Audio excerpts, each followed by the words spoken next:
سريع الحساب عزيز السلطان ونشهد أن لا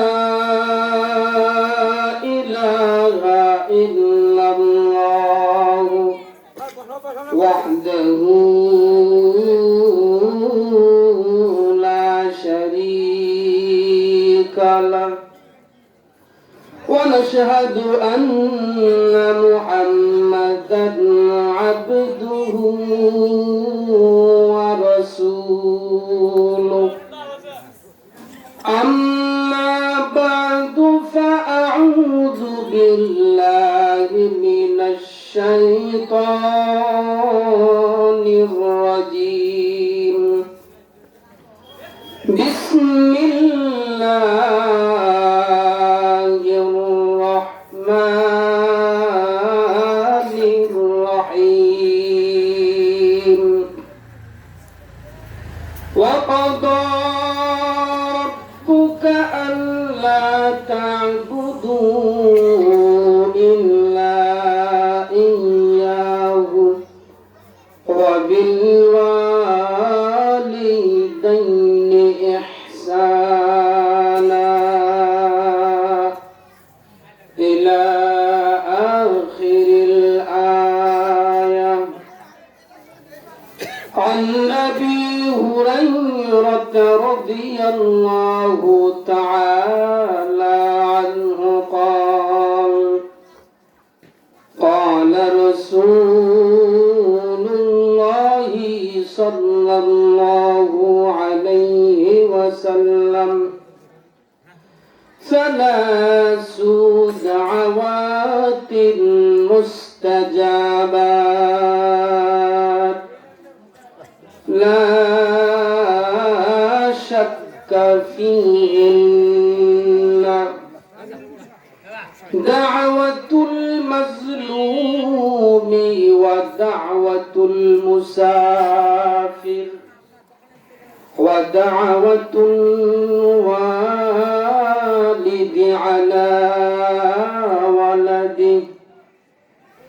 صدق الله مولانا العظيم وصدق رسوله النبي الكريم ونحن على ذلك لمن الشاهدين والشاكرين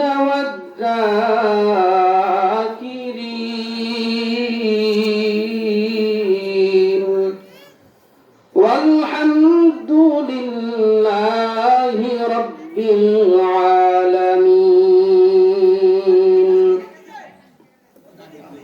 الحمد لمن قدر خيرا وخبالا الحمد لمن قدر خيرا وخبالا والشكر لمن صور حسنا وجمالا والشكر لمن صور حسنا وجمالا. فرد صمد عن صفة الخلق بريء فرد صمد عن صفة الخلق بريء رب أزلي خلق الخلق كمالا رب أزلي خلق الخلق كمالا لا زد ولا ند ولا حد لمولاه لا زد ولا ند ولا حد لمولاه الآن كما كان ولم يلق زوالا الآن كما كان ولم يلق زوالا. मैं सूरत यूसुफ के नहीं चाहने वाला मैं सूरत यूसुफ के नहीं चाहने वाला, कैस के मानंद नहीं आशिक लैला, कैस के मानंद नहीं आशिक लैला। मैं आशिक मौला हूँ मेरा इश्क निराला, मैं आशिक मौला हूँ मेरा इश्क निराला। ए जुमला जहाँ जिसके तजल्ली से उजाला, ए जुमला जहाँ जिसके तजल्ली से उजाला। সকলে জিকির করি লা ইলাহা, জোরে লা ইলাহা ইল্লাল্লাহ, লা ইলাহা ইল্লাল্লাহ, লা ইলাহা ইল্লাল্লাহ, লা ইলাহা ইল্লাল্লাহ। বাড়ি বাড়ি থাকবে ওয়ালা থাকবে না, থাকবে নাকি? বাড়ি পড়ে থাকবে। এই জন্য বাড়িতে যারা এখনো বসে আছি, বাড়ি ছেড়ে অতি সত্য জান্নাতের বাগানে এসে আমরা বসি। এটা এমন একটা মজলিস যে মজলিসে বসলেই গুনাহ মাফ। সুবহানাল্লাহ। বাড়িওয়ালা বাড়ি থাকবে ওয়ালা থাকবে না, দোকানওয়ালার দোকান থাকবে ওয়ালা থাকবে না, চেয়ারম্যানের চেয়ার থাকবে ম্যান থাকবে না, জমিনওয়ালার জমিন থাকবে ওয়ালা থাকবে না। লা ইলাহা লা ইলাহা ইল্লাল্লাহ, লা ইলাহা ইল্লাল্লাহ, লা ইলাহা ইল্লাল্লাহ। जिक्र हक आमद ग़िज़ाई रूह रहा, जिक्र हक आमद ग़िज़ाई रूह रहा, मरहम आमद ई दिल मजरूह रा। ला इलाहा ला इलाहा इल्लल्लाह, ला इलाहा इल्लल्लाह, ला इलाहा इल्लल्लाह, मुहम्मदुर रसूलुल्लाह।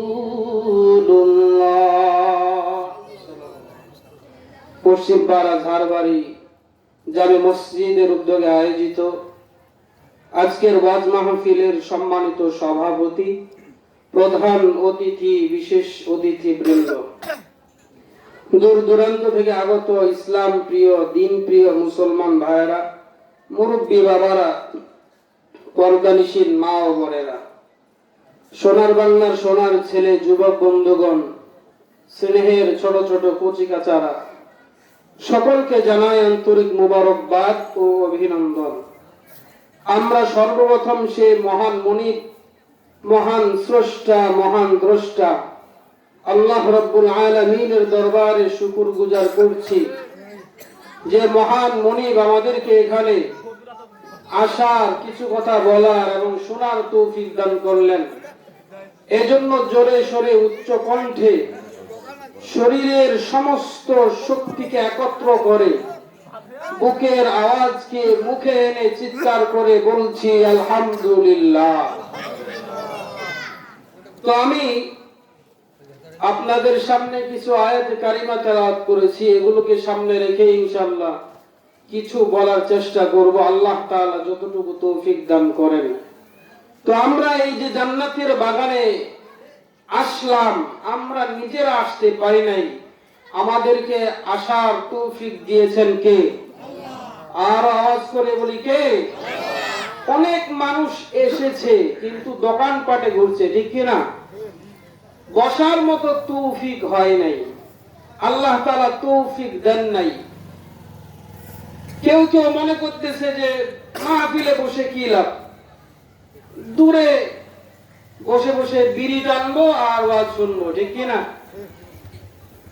আমি প্রায় সব জায়গায় বলি, মুরগি ডিম চালতে বসে না, ডিমে তা দেয় যে, যেই ডিমটাতে মুরগি বসে না ওটাতে কি বাচ্চা ফুটবে? ওই ডিমটাকে কি বলবে? ঘোলা ডিম। তো আমারও মনে হচ্ছে যারা এত সুন্দর একটা পরিবেশ পাওয়ার পরেও এখানে আসতেছে না, বসতেছে না, ওদেরও কপালটা মনে হয় ওই রকম ঘোলা। কথা বলেন ঠিক কিনা? এই জন্য কপাল যাতে করে ঘোলা না হয়, নসিব যাতে করে ভালো হয়, এই জন্য যত দূর মাইকের আওয়াজ যায় আমরা এদিক সেদিক ঘোরাফেরা না করে অতি সত্বর মাহফিলের প্যান্ডেলে এসে বসে পড়ি। তো এখানে বসার তৌফিক দিলেন আল্লাহ তাআলা, এটা অনেক বড় একটা নিয়ামত। আল্লাহ তাআলা আমাদেরকে অসংখ্য অগণিত নিয়ামত দান করেছেন। এই নিয়ামত গুলো আমরা কল্পনা করেও শেষ করতে পারবো না যে তিনি আমাদেরকে কতটুকু নিয়ামত দান করেছেন। আল্লাহ তাআলা নিজেই বলতেছেন যে কতটুকু নিয়ামত আমি দান করেছি, এটা কি শুনতে চাও? আল্লাহ তাআলা সূরা ইব্রাহিমে নিজেই বলতেছেন, বিসমিল্লাহির রাহমানির রাহিম।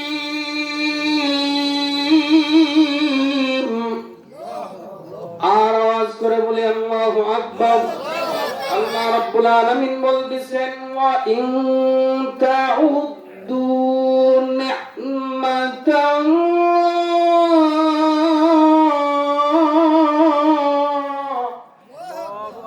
আল্লাহ তাআলা বলতেছেন যদি আল্লাহর নিয়ামতকে গণনা করতে চাও লা তুহসুহা।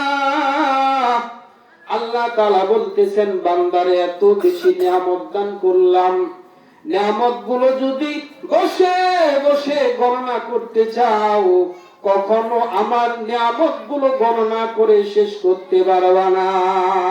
সুবহানাল্লাহ। এখানে বসতে পারলাম, এটা অনেক বড় একটা নিয়ামত। তো যাই হোক, এজন্য আমরা আল্লাহর দরবারে শুকর গুজার আরেকবার করছি, সকলে জোরে পড়ছি আলহামদুলিল্লাহ। আমি 17 নম্বর সূরা বানী ইসরাঈলের একটা আয়াত তেলাওয়াত করেছি, 23 নম্বর আয়াত। তো 23 থেকে 25 পর্যন্ত ইনশাআল্লাহ প্রথমে পড়ব। এই আয়াতটা আমি কেন্দ্রীয় মসজিদের মাহফিলও দিয়েছিলাম। তো মাত্র 40 মিনিট সময় পেয়েছিলাম, আলোচনা শুধু অল্প করা গিয়েছে, বাকিটা করা যায় নাই। তো ওখানকার মাহফিলে যতটুকু বলেছিলাম এরপরে ইনশাআল্লাহ বলবো। ওখানে তো শুনেছেন অনেকেই, ঠিক কিনা? ওখানে কে কে শুনেছেন একটু হাত দেখি।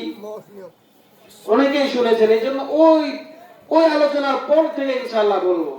ওখানে কি বলেছিলাম শুধু আয়াতের একটু অর্থটা বলে দিই, তাহলে নতুন যারা তারা একটু বুঝতে পারবেন। ওগুলো শুধু সংক্ষেপে বলে দিব, এরপরে আলোচনা করব। আল্লাহ তাআলা বলতেছেন, ওয়া কাদা রাব্বুকা আল্লা তা'বুদু ইল্লা ইয়্যাহু ওয়া বিল ওয়ালিদাইনি ইহসানা।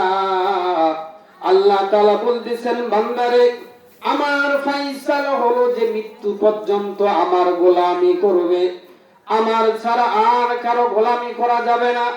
আল্লাহ তাআলা তার বিধান মানার পরে পরেই বললেন ওয়া বিল ওয়ালিদাইনি ইহসানা, এরপরে মাতা পিতার খেদমত করবে, মাতা পিতার সাথে সদাচরণ করবে। ইম্মা ইয়াবলুগান্না ইনদাকাল কিবারা আহাদুহুমা আও কিলাহুমা ফালা তাকুল লাহুমা উফফিন ওয়ালা তানহারহুমা ওয়া কুল লাহুমা কাওলান কারীমা। আল্লাহ তাআলা বলতেছেন, পিতা মাতা যখন বৃদ্ধ বয়সে পৌঁছে যাবে, তাদের যদি একজনকে পাও, একজন যদি বেঁচে থাকে, অথবা যদি উভয় জনেই যদি বেঁচে থাকে, তাহলে ফালা তাকুল্লাহুমা উফিন, তাদের কোনো কার্যকলাপে উফ শব্দ পর্যন্ত বেজার হয়ে তুমি বলবা না। ওয়ালা তানহারহুমা, এবং ধমক দিয়ে কথা বলবা না। ওয়াকুল্লাহুমা কাওলান কারীমা, তাদের সাথে সম্মান সূচক কথা বলবে। ওয়াখফিদ লাহুমা জানাহাদ দুল্লি মিনার রাহমাতি, তাদের জন্য তোমাদের রহমতের পর বিছায়া দিবে, ডানা মেলে দিবে। রহমতের ডানা বিছিয়ে দিবে মানে তাদের সাথে ভালো আচরণ করবে, তাদের ভালোভাবে দেখাশোনা করবে, যেমনটা তোমার ছোটবেলায় পিতা মাতা তোমার আদর করে স্নেহ করে লালন পালন করেছে। এবং আল্লাহ তাআলা নিজে দোয়া শিখিয়ে দিলেন যে পিতা মাতার জন্য কি দোয়া করবে। আল্লাহ তাআলা শিখিয়ে দিলেন, ওয়াকুর রাব্বিরহামহুমা কামা রাব্বায়ানি সগীরা। সকলে যারা জানি পড়ি, যারা জানি না তারাও শুনে শুনে পড়ার চেষ্টা করি। ওয়াকুর রাব্বিরহামহুমা কামা রাব্বায়ানি সগীরা। আয়াতের অর্থ হলো, দুআর অর্থ হলো, আল্লাহ আপনি আমার পিতা মাতাকে ওই রকম রহমতের সাথে রাখেন যে রকম আমার ছোটবেলায় আমার পিতা মাতা আমাকে রহমতের কোলে স্নেহের কোলে রেখেছিলেন। সুবহানাল্লাহ, কত স্নেহের কোলে আমাদেরকে লালন পালন করেছেন। এটা যাদের সন্তান হয়েছে তারা কেবল বুঝতে পারে। সারা রাত্রে ছোট বাচ্চা যে কতবার প্রস্রাব করে হিসাব নাই। একটু পরে পরে প্রস্রাব করে, আবার প্রস্রাবে যখন কাপড় ভিজে যায় তখন নিজেকে ঠান্ডা লাগে, তখন আবার কান্না শুরু করে দেয়। আবার ছোট বাচ্চা একটু পরে পরেই ক্ষুধা লাগে, একটু পরে পরেই তাকে খাওয়াইতে হয়। সারা রাত না ঘুমাইতে পারেন না। আবার দুধ পান 2 বছরে ভাবে করানোর পরেই যে দায়িত্ব শেষ, ওই রকম না। যতক্ষণ না পর্যন্ত নিজে নিজে খাইতে পারে, চলাফেরা করতে পারে, ততক্ষণ পর্যন্ত মা তার লালন পালনে ব্যস্ত থাকেন।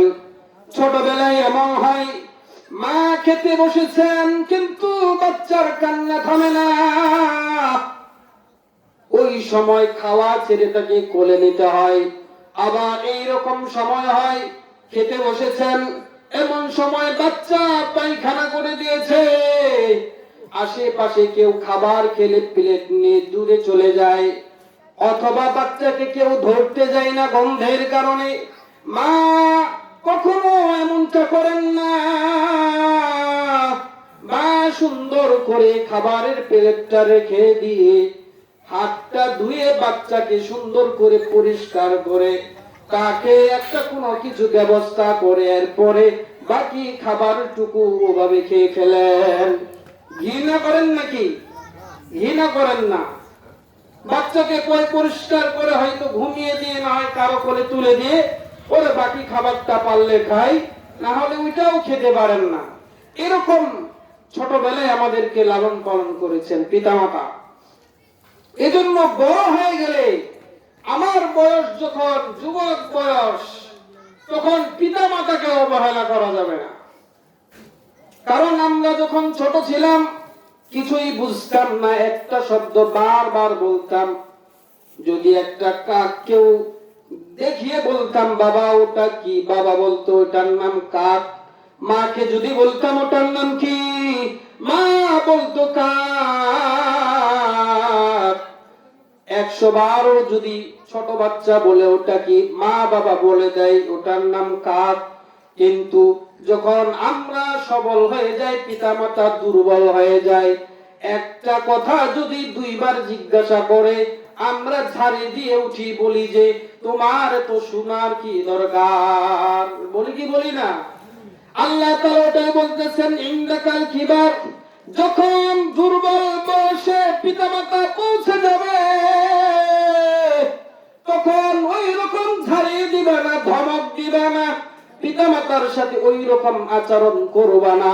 কারণ তুমি যখন ছোট্ট ছিলে তখন তোমার পিতামাতা তোমার সাথে ওই রকম আচরণ করে নাই। আবার ছোটবেলায় কত কিছু বিরক্ত করি আমরা পিতামাতাকে, বড় বেলায় যখন পিতামাতা যখন বৃদ্ধ হয়ে যায় তখন হয়তো হুঁশ থাকে না, তখন পিতামাতা যদি অন্য কারো কাছে বলে খাবার খাওয়ার পরেও যে আমি খাবার খাই নাই, তখন মেজাজটা সন্তানের গরম হয়ে যায়, বলে যে এখন এই খাবার খেলো মানুষের সামনে আমার বদনাম করতেছে, বকাবকি শুরু করে দেয়, খাবার দেয় না। আল্লাহ তাআলা বলতেছেন না না, তুমি যখন ছোট্ট ছিলে বুঝতে না, তোমার শরম থাকতো না, পিতা মাতা তোমার সাথে ওই রকম করে নাই। এখন বৃদ্ধ বয়সে যখন পিতা মাতা ওই রকম হয়ে যাবে, তখন তুমিও তাদের সাথে ওই রকম আচরণ করতে পারবা না। পিতা মাতা তাদের সেবা যত্ন মৃত্যু পর্যন্ত করে যেতে হবে। মৃত্যুর পরেও অনেকগুলো কাজ রয়েছে, দায়িত্ব রয়েছে। যদি আল্লাহ তাআলা তৌফিক দেন ওই কথাগুলো টেনে আনবো। তো পিতা মাতার দোয়া নেওয়া, সব সময় পিতা মাতার সেবা যত্ন করা। সরওয়ারে কায়নাত পয়গম্বর হাদিস শরীফের মধ্যে বলতেছেন, আবু হুরায়রা রাদিয়াল্লাহু তাআলা আনহু হাদিসটি বর্ণনা করেছেন যে 3 শ্রেণীর মানুষ এরকম আছে যাদের দোয়া কখনো বিফলে যায় না, যাদের দোয়ার মধ্যে কোনো পর্দা থাকে না, দোয়া করতে দেরি আল্লাহ তাআলা কবুল করতে দেরি করেন না। সুবহানাল্লাহ। দাওয়াতুল মাজলুমি, এক নাম্বার হলো যে মাজলুম ব্যক্তি যদি দোয়া করে আল্লাহ তাআলার কাছে, কেউ তার উপরে জুলুম করেছে, যার উপরে জুলুম করা হয় তাকে বলে মাজলুম। ওই মাজলুম ব্যক্তি যদি আল্লাহর কাছে হাত তুলে দোয়া করেন, আল্লাহ তাআলার সাথে সাথে মাজলুমের দোয়া কবুল করে নেন। এটা হলো এক শ্রেণীর। 2 নাম্বার হলো দাওয়াতুল মুসাফির। মুসাফির ব্যক্তি যদি দোয়া করেন, আল্লাহ তাআলা ওই দোয়াকে ফিরিয়ে দেন না। অর্থাৎ কেউ যদি দূরে কোনো জায়গায় সফরে যায়, কিলোমিটার হিসেবে প্রায় 77 থেকে 78 কিলোমিটার দূরে যায়, 48 মাইল হিসাবে যদি দূরে যায়, ওই ব্যক্তিটা মুসাফির হয়ে যায়। ওই ব্যক্তিটা যদি আল্লাহ তাআলার কাছে কোনো দোয়া করেন, আল্লাহ তাআলা ওই দোয়াকে ফেরত দেন না। 3 নাম্বার হলো দাওয়াতুল ওয়ালিদি আলা ওয়ালাদি, যেটা আমার আজকের আলোচ্য বিষয়। পিতা যদি সন্তানের জন্য দোয়া করে, পিতা মাতা তারা যদি সন্তানের জন্য দোয়া করেন, তাহলে আল্লাহ তাআলা ওই দোয়ার মধ্যে কোনো পর্দা রাখেন না। দোয়া করার সাথে সাথে আল্লাহ রাব্বুল আলামিন ওই দোয়াকে কবুল করে নেন। দোয়ার কবুল হওয়ার কিছু নিয়ম নীতি আছে, কিছু হয়তো আল্লাহ তাআলা পরে কবুল করেন যেটা বান্দার পরে লাগবে, আবার কিছু কিছু দোয়া পরকালে কবুল করবেন। বান্দা ওই সময় দেখবে যে কি আমার এই উপকারটা পরকালে হলো, আল্লাহ তাআলা তখন বলে দিবেন যে তুমি দুনিয়ায় থাকতে এরকম একটা দোয়া করেছিলে, দুনিয়ায় তোমার এটা কোনো ফায়দা দিত না ওই কাজটা, কিন্তু আল্লাহ তাআলা বলবেন যে এই দোয়াটা আমি জমা রেখে দিয়েছিলাম পরকালের জন্য, পরকালে আজকে তোমাকে এটা দিয়ে দিলাম। সুবহানাল্লাহ। তো পিতামাতার যে দোয়াটা যখন কল্যাণকর হবে ওই দোয়াটা তখন আল্লাহ তাআলা কবুল করে নেবেন। এই 3 শ্রেণীর মানুষের দোয়া কবুল হয়, এক সময় না এক সময় কবুল হবেই হবে।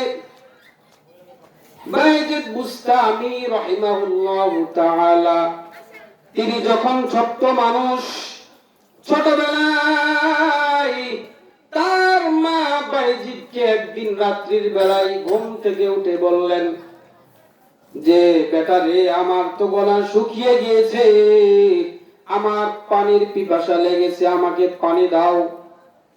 ছোট্ট বাচ্চা চিন্তা করে নাই যে পুকুর ঘাটে যদি পানি আনতে যাই, ওই সময়তে এত বেশি পানির ব্যবস্থা ছিল না, যে আমার ভয় ভয় লাগে, এরকম কোনো কিছু বলে নাই।